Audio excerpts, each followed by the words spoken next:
L'année s'achève sur les marchés. Est-ce que, tiens, cette question, est-ce que le désastre annoncé en bourse a eu lieu ou pas? La fin d'année suffit-elle à effacer les turbulences du début de l'année? On en parle avec vous, Laurent Saillard. Bonjour Laurent.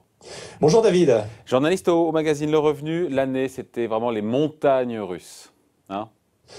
Oui, alors ça a vraiment été une année exceptionnelle à bien des égards, hein, David, avec une crise sanitaire qui conduit à une récession mondiale. Et alors si on regarde un peu, si on revient un peu dans le rétroviseur, en regardant le rétroviseur, on voit que ça a été une année très heurtée. Hein. Vous vous rappelez un démarrage en fanfare en janvier, un trou d'air phénoménal de fin février à mi-mars, avec une baisse de 40% des marchés, puis un rebond tout aussi inattendu et assez rapide de mi-mars à début juin.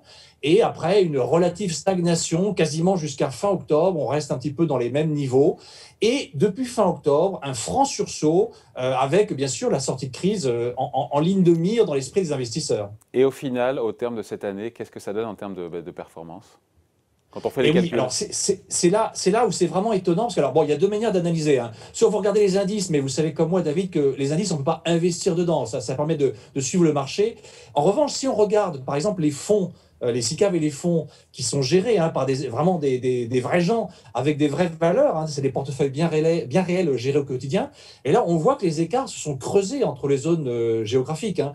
Au 15 décembre en clôture, l'indice S&P 500 à Wall Street, il progressait quand même de 14,3% depuis le 1er janvier. Et si vous prenez le Nasdaq 100, donc l'indice des valeurs technologiques, il a quand même gagné sur la même période en 2020 44%. Alors, ça veut dire que les fonds d'actions américaines, hein, tous les gens qui avaient investi dans des portefeuilles d'actions américaines, en moyenne, ils ont largement progressé au cours de l'année 2020. Et surtout ceux qui étaient investis en valeurs technologiques. Donc c'était effectivement le bon pari, le pari gagnant de l'année 2020, avec bien sûr en top de la performance les technologiques américaines. Et la situation en revanche est plus contrastée en Europe. C'est-à-dire que les grandes valeurs françaises, en comparaison, elles sont plutôt pénalisées, puisque pour regarder la même période au 15 décembre en clôture, le CAC 40, lui, il cède encore quand même 7,5% depuis le début de l'année, malgré, c'est vrai, un rebond de 20% sur le seul mois de novembre. Alors, ce qu'on constate un petit peu dans le détail, c'est qu'on voit que les petites et moyennes valeurs françaises ont un peu mieux réagi. Et donc, parce que les fonds spécialisés dans ce segment de la cote ont réussi à faire des hausses intéressantes, parfois plus de 10% depuis le 1er janvier. Puis on constate aussi en fait que les portefeuilles de valeurs européennes ont plutôt bien rebondi, en tout cas un peu mieux que ceux qui étaient centrés vraiment sur les seules valeurs françaises.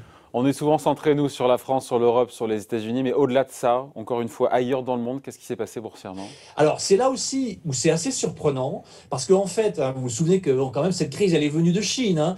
Et bien, quand on regarde, au moment où on parle maintenant, en fin d'année 2020, les fonds d'action des pays émergents, ils signent un très beau parcours annuel. Alors, c'est vrai qu'ils l'ont fait surtout grâce au second semestre. Enfin, pour la plupart, ils sont tous positifs et assez nettement, avec des hausses qui dépassent les 10 ou les 15%. Alors, après, si on élargit un petit peu le spectre pour les portefeuilles d'actions internationales, on regarde, vous savez, les fameux fonds d'allocation flexibles qui font souvent la une de l'actualité. Là, par contre, on a des choses très, très contrastées, parce que 2020, ça a aussi été l'année, en fait, disons, de la grande chute de H2O, et les fonds H2O ont quitté leur piédestal cette année, tandis que ceux, par exemple, de Carmignac, hein, notamment Carmignac Patrimoine et Carmignac Émergent, ils ont retrouvé la tête des palmarès pour l'année 2020. Donc, vraiment, une année surprenante à tous les égards.